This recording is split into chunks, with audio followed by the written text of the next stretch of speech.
Yay! Hello, everybody. It's lovely to be here. This is one of the favorite nights. And I think people come to appreciate it as time goes by. It just gets better and better because you realize what a gift it is for these students to come back. They're done. They don't ever have to do any more work. And they come back and offer you their thoughts and their experience, and it informs what you then are able to do. So it is my pleasure to introduce our first presenter, Casie Cook. And to do so, I'm just going to quote myself from her spring graduate reading introduction, because I sort of had my thoughts together then. So, in her hybrid manuscript, Etherwaves, part essay, part memoir, part research, part philosophical inquiry, Casie brings to the page the ferocious curiosity and beautiful heart that those who encountered her in this program will quickly recognize. She's after big game in this book, considering as an essayist questions about consciousness and the ethereal, the existential questions that unite life and death. As a memoirist, she invokes her relationship with her father, with her brother, and with grief in the kind of telling detail that is the lifeblood of memorable writing.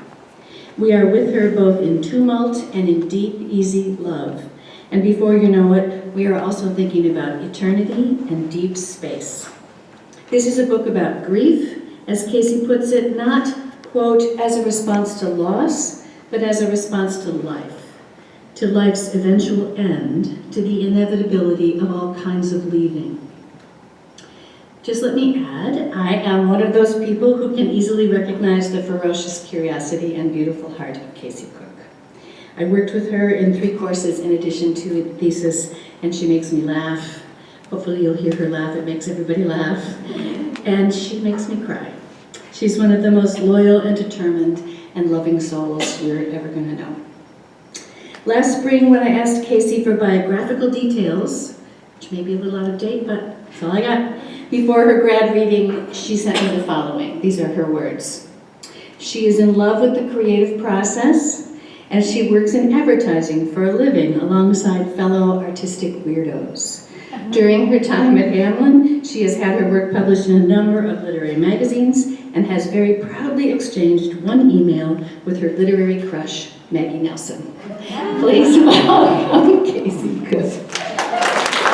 I'm Casie, as Patricia said, and I focused my 4 years-ish here in mostly creative nonfiction. My thesis is creative nonfiction, and it was a very odd process to have to go back and deconstruct your process, because I think while I was in it, and Pat can probably attest that it was just kind of a hazy mess. So I went back through, and hopefully what I've put together is going to be useful to you guys.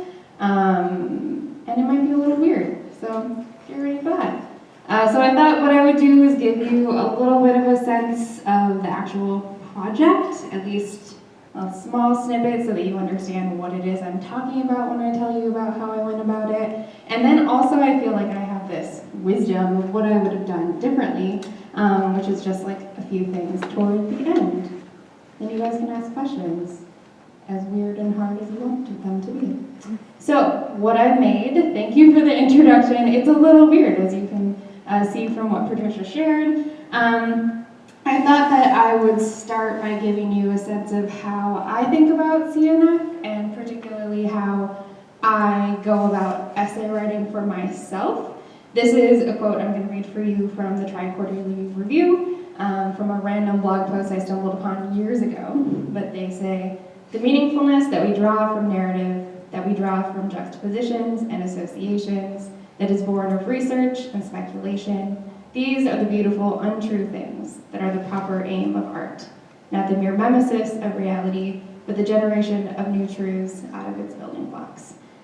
I think that every writer, we're always trying to make meaning of things, and I think in the beginning of the program, I had a very traditional approach to CNF, and that evolved wildly over my time here, and there was a point where I just could not stop just writing in fragments and just moving things around very collage-like. So when I came across this, I was like, yes, they know exactly what is in my brain.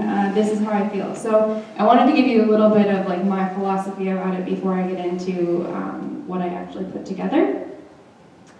So in thinking about my project, I know that some people, even when they started the program, had a very good idea of what they wanted to do for their thesis. I was not one of those people. I had no idea. I was very envious of everyone who knew exactly what they were going to do from the beginning. But what I did know is that I wanted a particular form. So I wanted to do a book-length, continuous narrative lyric essay, and it's split into several sections.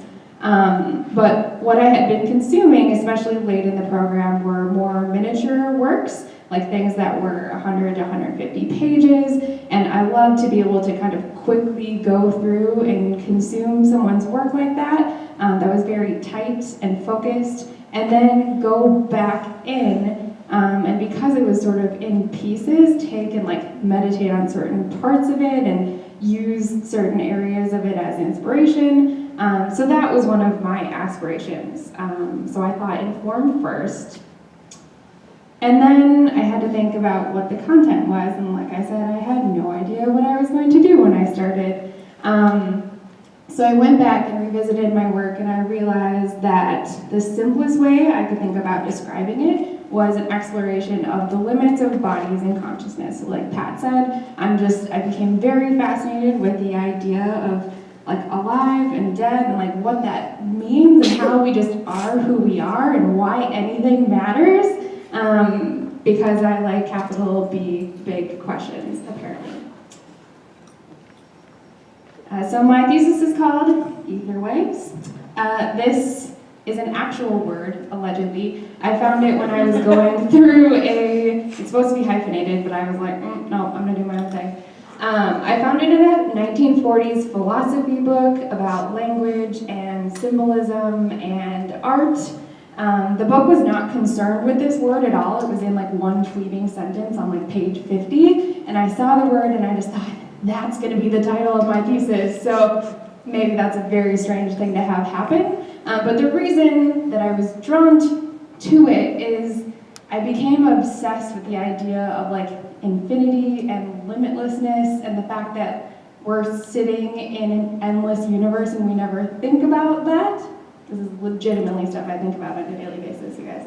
And then combined that with the fact that for some reason I've always been obsessed with water. It's always come up with like in images in my work. I wasn't conscious of it early on, and then people pointed it out to me in workshop. They're like, even if you're not concretely talking about water, the way that you put language together and just the word choices you use and the way that things flow is evocative of that. And then it became a conscious effort. So that is what it's called. I wanted to read you guys just a small snippet from it so that you have a sense of it. And I'm not expecting you to read this. I'm going to read it to you. I only put it here so I can read it aloud. But you can follow along if you want. Of having multiple selves, Mary Oliver says, certainly there is within each of us a self that is neither a child nor a servant of the hours. It is a third self, occasional in some of us, tyrant in others. This self is out of love with the ordinary. It is out of love with time. It has a hunger for eternity. This third self she speaks of is tyrant in me. It has fallen out of love with the here and now, and it has fallen out of love with this world. It lives in the past and dreams of a future made of dead things. It resents bodies for being mortal. It resists the unknowability of what happens to souls when bodies die. It searches for answers it knows will not come. It wants want. It is starving for what it has lost. It gets lost in what could be, and it is disenchanted by what is. I have been living in the multiple selves of my mind and not in my body, as if I could dream up a new existence, a new time and place to cozy into when the one my body lives in is not enough. So I think that gives you a little bit of the emotionality of the project and some things that it's concerned with. There's a lot of quoted material, a lot of research material that's kind of threaded throughout, just like in that example. And so this was all, that's me, and not just a random child and their dad that I put in here. When I started the program, I was just obsessed with writing about the grief that I had from losing my dad. And then it's just kind of, as anyone who knows, who is everyone who has lost somebody that they love, something that changed the way that I look at the world and the way that I move through the world on a daily basis. But what I realized is that I wasn't very interested in writing concretely about that experience or directly at that experience. I was more interested in what came out of it. So, yes, the thesis is about grief, but what I realized is not about it directly. It's about what, for me, was born out of the experience of it, which I think is an ongoing, never-ending thing. So instead of it being directly about loss or directly about that experience, it's more about different ideas, different experiences, and images all layered together. So ideas of contrast, I have this thing about like light and dark and life and death, and consciousness and the limits of that, how everything's temporary, the fact that truth or reality is completely constructed and subjective and individual continues to be just fascinating to me. And then concrete experiences of like the love my dad and I had for each other and his death, and then really like interrogating that loss to like a very weird obsessive degree, and just the feeling of time, and then a lot of images of aloneness, and oddly enough, the image of infinite space, as I already sort of alluded to, and very intimate spaces. So I put this out here to help, and hopefully it's helpful, you guys can tell me later, show how I deconstructed what I thought was one thing and got to just more what were, to me, interesting places that I could explore. I also didn't consciously decide during the process what the book was and was not, but in going back through it and thinking about the process, I certainly had to make some of those decisions. So I decided that it was going to be idea-driven, not action-driven. I wasn't interested in creating like characters that happen to each other or one action leading to a next. I was interested in building on certain ideas in different ways over the course of the book. I decided that I wanted it to be associative, not linear, so I would literally cut different pieces and move them all around together like a collage in order to get to a logical flow that was maybe not expected, so that everything was connected, but not in a way that you could predict necessarily. I decided I wanted it to be not limited by logic. There's an entire section actually that's me imagining. I make it very clear that I'm imagining, but I took bits and pieces from a journal that my dad, I had found of his from a camping trip, and imagined him going through his whole experience. So I didn't want to be just limited to what was truth, as long as I was disclosing that to the reader like a nice person. I also realized probably halfway through the program that I just was not interested at all in only writing about my personal experience. I am not interesting to myself, and it's more fun for me to figure out what I'm interested in and then find very weird sources of information or inspiration about it and bounce my own ideas off of that, or use them to build on the thoughts and experiences and assumptions that I have. So my process, just, wanted you guys to see these pretty pictures. So the first section gives you a little bit of what I did, I think, especially with the way that I deconstructed the subject matter and the choices that I made. But what I wanted to do is give you some concrete things that, looking back, I think that I did. So I decided there were 5 of them. There may have been 20, but these 5 I think are the most relevant. I think this one is probably very obvious because all of your professors tell you this throughout the entire program. But I have shelves and shelves of books that I could take inspiration from, and I wanted to be very particular about which ones I wanted to use as inspiration for my thesis and what I wanted to take from them and make my own. So, as Pat mentioned, I'm very obsessed with Maggie Nelson, who just kind of bookends this list.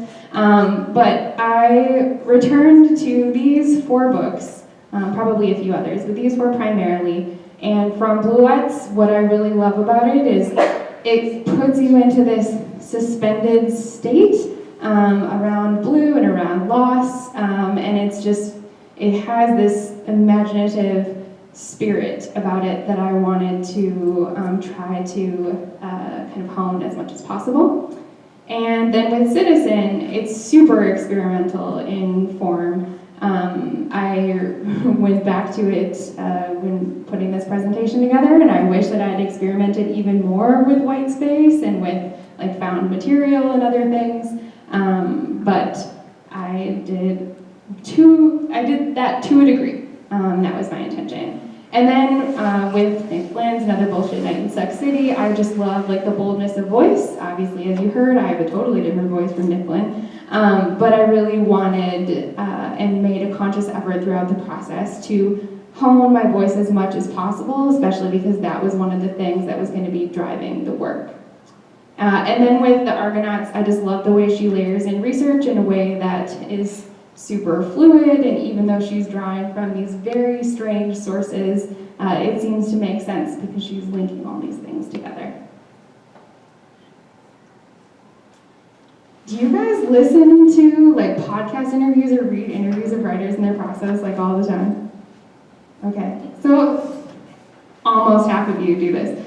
This was so, and continues to be so useful for me because I think a lot of times I get stuck in my own head, and it's nice to listen to or read not even writers but just creative people in general or scholars or whomever talk about their process. I listen to podcasts or read interviews I take notes the whole time so that I can draw from them something. There's always something that I learn, or they mention a name and then I'm down a rabbit hole of internet searches for a certain person. The Lit Up Show is an amazing podcast. The host is like this lovely Australian woman, so it's just also nice to listen to. On Being is a local production that I'm sure that a lot of you guys are aware of.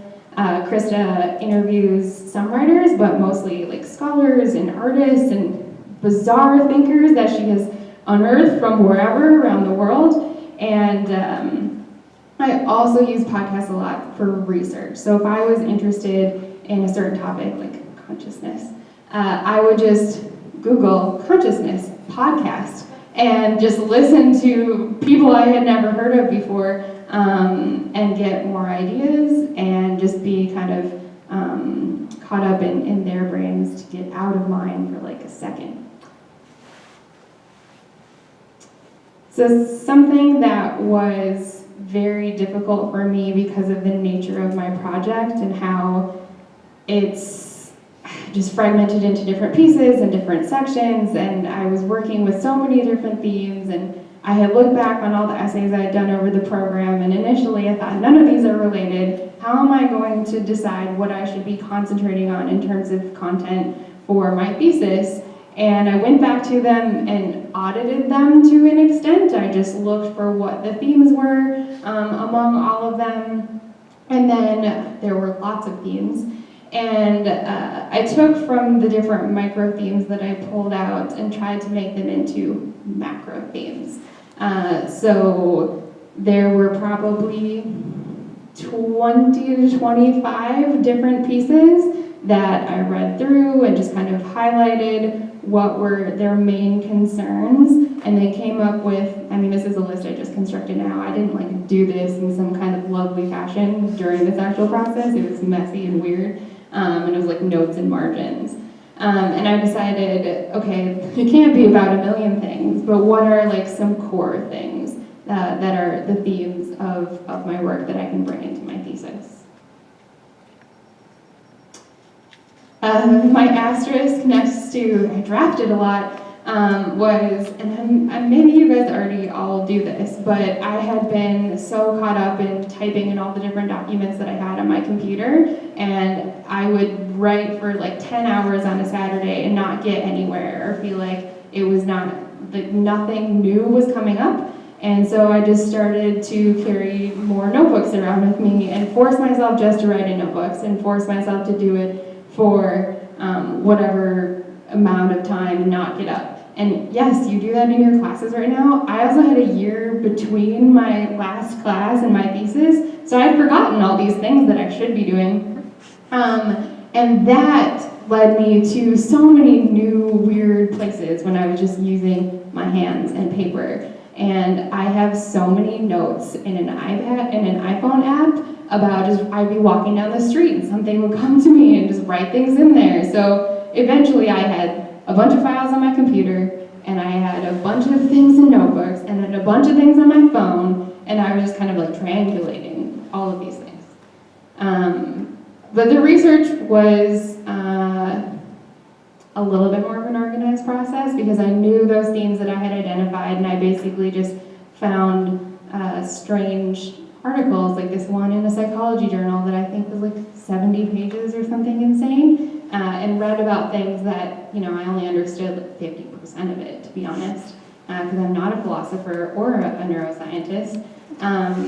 But there was always just like weird, interesting things that led me down new paths, and I would just read about any of the themes that I was interested in, any articles from, it's just kind of surprising how many things you can find about these seemingly obscure topics and how many other people are fascinated about what you're fascinated in. It made me feel a little bit less crazy and a little bit less lonely.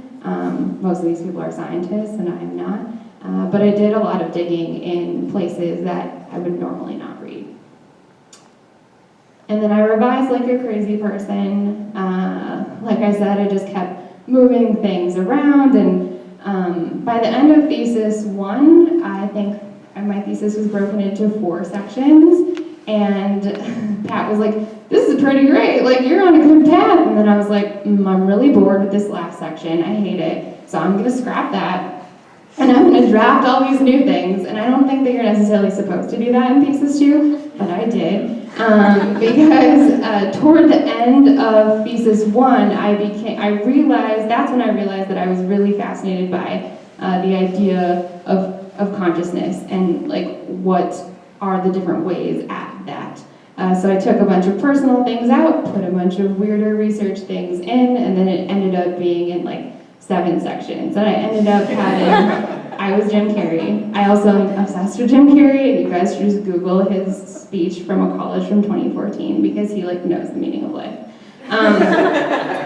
I had about 20 versions of both my thesis 1 and thesis 2. They weren't wholly different versions from one another, but that is how often I was just revisiting the work and adding in new research, adding in new thoughts, taking things out, and looking like this and drinking lots of coffee.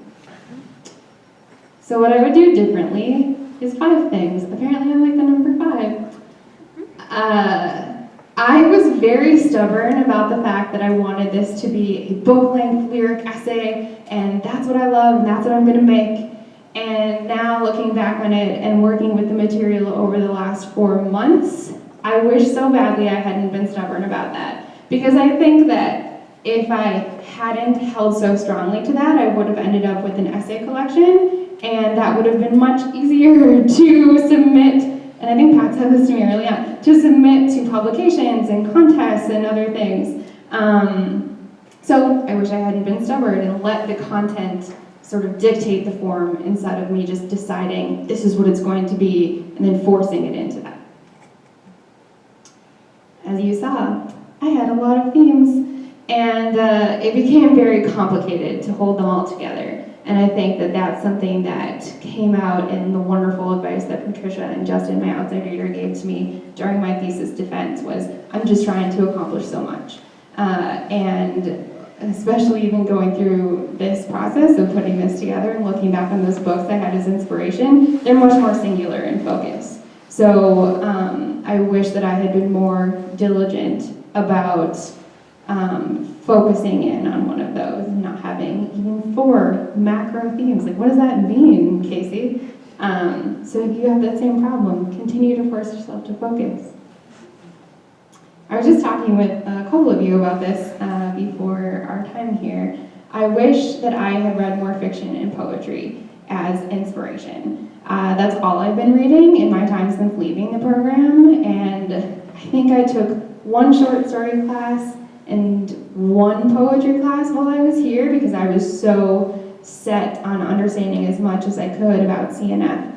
And I think that there's so much to be learned from other genres that now I am infusing into my work. So do more things. Don't be like me. And writing prompts and exercises. I never liked prompts or exercises. And then I realized when I was just like sometimes crying and like, I suck so much. Why can't I get anything useful out? That pulling the weirdest prompt from the internet is actually really lovely. So do more of that while you're doing your thesis. Because I was like, I don't need that. I know what I'm doing. But it just like unlocks totally different things. And I think that your thesis can be a very like you're just crouched in front of your computer, just like Jim Carrey, and all alone. I mean, I had that, but like mostly alone. And I was like, I don't need anything else. And it would have been great to have just some outside weirdness come into my process. And this is very important.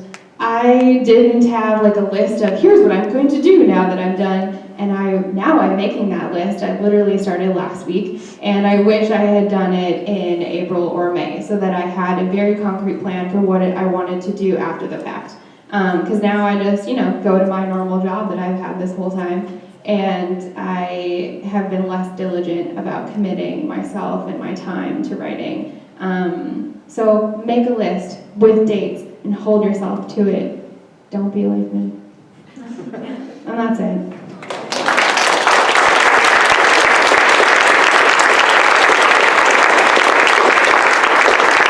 You guys have questions? Criticisms? Was it useful at all? You don't have to lie. Yes. Oh yeah, question. What other writerly podcasts do you listen to?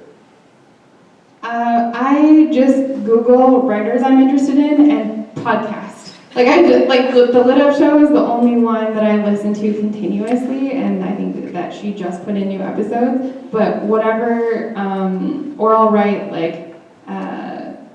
whatever subject matter I'm interested in, writer podcast. So I have a weird podcast process, maybe. But do you have a recommendation for everyone? I used to, but it stopped. Reading Aloud. Oh. Their archived episodes are available. They're wonderful. Reading Aloud. Everyone, check out the Reading Aloud podcast. Thank you. Cool. Well, thanks, guys. Oh, yeah. What was your favorite poet? Which poet did you read most of? Well, lately I'm very obsessed, and I'm going to say her name incorrectly, but I'm correct to read it aloud. Ada Limon? Is that right? Am I saying it correctly? Yes. She is wonderful, and her book, Bright Dead Things, obviously from everything I just shared with you, is very up my alley. I think, aside from that, I just discovered Kevin Young. I'm looking at you guys to make sure I have it right, and he is wonderful. Yeah, but I'm exploring more of my poetry and fiction sides now, and it's great. This is an unfair question, but I'm going to take it. It's only been a few months in a way. Yeah. So, but do you have a sense of how the project you completed, the thesis, has a life into the future? I feel like you're holding me accountable. Yes, so what I've been doing is taking pieces, like the things, I have a file on my computer that is this, like best of thesis, like thesis scraps or something, and I went through and I decided what was most interesting to me and what I thought could take on new life in other forms. So I think what I want to do now is transform what is a sort of fragmented continuous narrative into different essays. So since at the end of my process, I really decided that I was interested in consciousness and interested in exploring that further and in a more singular way. I'm just doing more research in order to understand what are my different concerns around that and how can I weave my personal experiences into that. So I'm taking this like 100 pages of work and just putting it into new and different forms instead of keeping it as it is. Even though it's great to have this to pull from, because it's just birthing new things.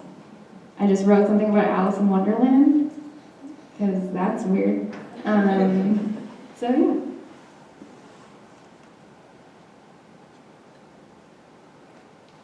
Cool, thanks guys.